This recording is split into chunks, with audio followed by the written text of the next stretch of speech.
Well, here we are again. House of David, Season 1, Episode 4. One thing that I didn't really go into last episode that I wanted to now is the passage that Saul's wife gives to the grieving mother has the line, I will never leave you nor forsake you. And she is disheartened by this because she feels like they've been left and forsaken. And the Bible actually does say, and Samuel says, God rejected Saul, and that feels bad. That's her turning point of when she starts to reject God. He said he would never abandon us or forsake us, and she feels abandoned and forsaken. So maybe he's not as powerful as he is, and that's when she starts looking. And I do really like the fact that they give her that very human reaction to what is happening. Her husband, the king, is going insane. Why would God allow that when he said he would never abandon them nor forsake them? And he has. The show does a really good job of showing that it's his fault. He did this. He rejected God first, and God just let him go about his way. And a lot of times, I think we're not honest when we look at things of, God, you said you would never abandon me, but I feel very abandoned. Sometimes you don't realize what it is that needs to happen because of what you're going through, but also sometimes we are not honest enough with ourselves about recent events to realize that we did it to ourselves. The things that are happening to us are, in fact, our fault. And if we had done things differently, it wouldn't have worked out that way.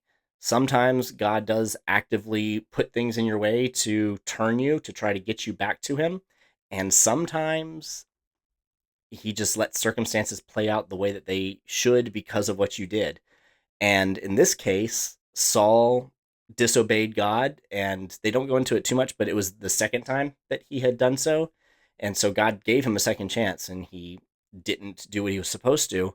And now, rather than trying to figure out why and make recompense to God and try to turn back to him, the wife is going farther away from him and rejecting him completely and running away because she feels hurt when really it was her husband's fault that it's happening in the first place, but she won't hear of it. And it's good that they show that it is Saul's doing, but also the family's reactions to it feel real as well, without feeling mean or placed upon them. It is something that people do. They feel abandoned by God and they turn against him harder. Doesn't really feel like the wife was ever super devout, but she was not going to priestesses of Baal. That's a pretty big turnaround, but it also tracks with her character and what has happened to her at this point. This is another episode where basically everything is made up. There's a major plot point that is not, but it's really filling in a lot of gaps that are in the biblical narrative that are not in this show, and you are able to fill in some of those, which is fun and kind of the point of doing this in the first place. So some people might complain about it. I actually really like it. I think there's some strong character stuff inside of this. I say this knowing that I've already seen it. Once we get to episode 6, I will not be able to give as detailed of an intro because I haven't seen it yet, and you'll be seeing it with my fresh eyes. So here we go. Start it up. I didn't notice he has a lion claw on his belt. I mean, why wouldn't you? Really? You have them. Hello! What is this place? Somewhere out west, I think. Hello! No, not on a bridge like that, although I guess it could be digital.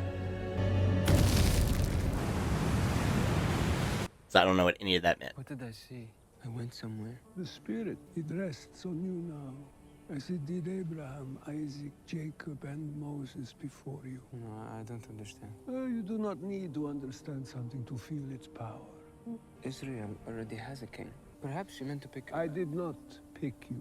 In fact, I tried to convince Hashem he was wrong. God does not see only what you are. He sees what you will become. He sees... What's wrong? There is great power in you. I feel it. Great capacity, passions that rage in many directions. And this will be your blessing, and this will be your curse. Foreshadowing for Bathsheba, if you ask me. Wait, stay with us. I cannot be seen here. Not safe for you. Well, then let me come with you. That would not be safe for me. If Saul hears all this, he will try to kill us both. David, Love Samuel so much. I will return soon with answers, I hope. Samuel has gone mad. What if he's not? He has gone mad. What if he's not? Are you listening to me? Boys, Of course He he speaks has. the words of Hashem. Stop! Everything he says comes true. So God intends us to die. I do not know what God intends. All men age, all men fail. He's the prophet of the Most High. And no one can know he was here. I must go to the elders. I cannot know this. I will choose how to protect. You listen to me, Father, all of you. I have struck men down for less than this, as have you, Abinadab. So, your loyalty to this king is greater than your loyalty to the one true God or to your father's house. It is not, and that is the point. No one can know of this. Good scene again. I really like the choice that they made of the brother who's the most ashamed of David in the beginning being the most on board with this. God said this, so I guess that's here we go. Eliab.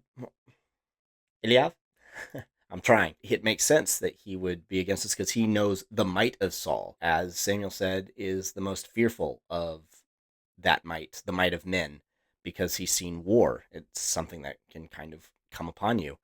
And Abinadab has also been in war, and he's also scared.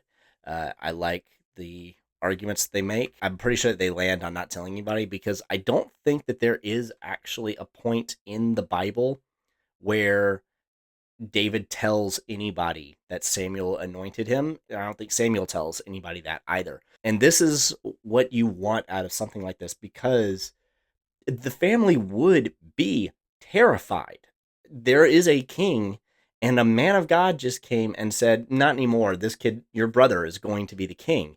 What do you do with that? You don't want anybody to know, because what is the king going to do about it? He's not just going to say, oh, okay, well, I'll just step down and you take over. But it also shows why David over his brothers, because they're all scared of what Saul is going to do. But it doesn't matter. God said that it's going to happen, and that's the end of it, as far as apparently, I don't remember his name, but David's one brother is concerned. With the way that they've presented Jesse so far, this doesn't read as accurate. This is not the Jesse that we have seen. He's talking about loyalty to the house and all this stuff. And I mean, he's been a jerk to David for everything that we've seen of him. I don't really believe it. If David was in the scene, it would feel like he would be trying to ingratiate himself.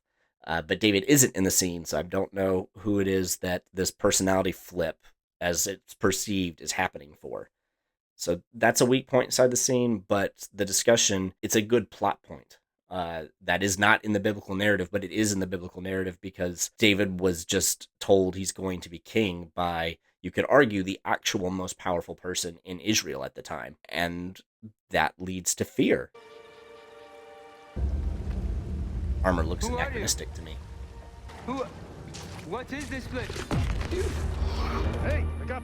What? What do you Don't know what want? that meant. You're going to banish me to Philistia. No, we are going to sell you to Egypt. And you can play for all the old women there, and we can get a good price for you. Trouble is, I can see that option actually being considered. You know my purpose is to protect this family and to redeem it. Then I need you to stay in these hills. Brother, please. Thank you For what? for calling me brother. Eliav, if somehow God did intend for this, He did not. you don't know. You will not breathe a word of this ever. Samuel's visit never happened. But it did happen. And if it were known, the king would order you killed, along with all of us. Is that what you want? Soldiers. We really should put Eliab's arm in a sling so he doesn't have to keep it up like that. Orders from the House of Saul. It is a summons. Let's get ready. Come. Abinadab. No, it's for David. Again, not in the Bible, but in the Bible. It literally goes from Samuel anointed David to David was called to the king's court. And if it did happen that fast, that soon after, how could you not assume Saul wants me dead? Especially since they would probably do what Saul did, Saul and his family did, and not want it to be public knowledge that he's kind of losing it, so people don't know that he's looking for musicians to try to calm the evil spirit inside of him. What would you assume other than he knows, and now he's going to try to kill him? It makes perfect sense, and they could have just gone the route of David gets called to Saul and, you know, everything's kind of hunky-dory, but instead they decided to try to really play up the uncertainty. And as we'll see later, the kind of fear that David has even after he finds out why he was brought there, of what if they find out while I'm here? I cannot escape. There's nowhere to go. And that is a really interesting way to play this story, a lot more than just Saul's going crazy and David comes in periodically to play the harp, which is essentially how the Bible is written, because it's just telling you the big things that happened. Saul's going crazy. David was called to play the harp for him. But this is a much more human story with stakes in it for our characters. Of David should be terrified. David should be scared. His family should be scared. He's about to go to somebody that has a reason to want him dead. And if he learns that reason, he will want him dead. This is good writing, and it's a good adaptation. It's extrapolating what was in the text without being in the text.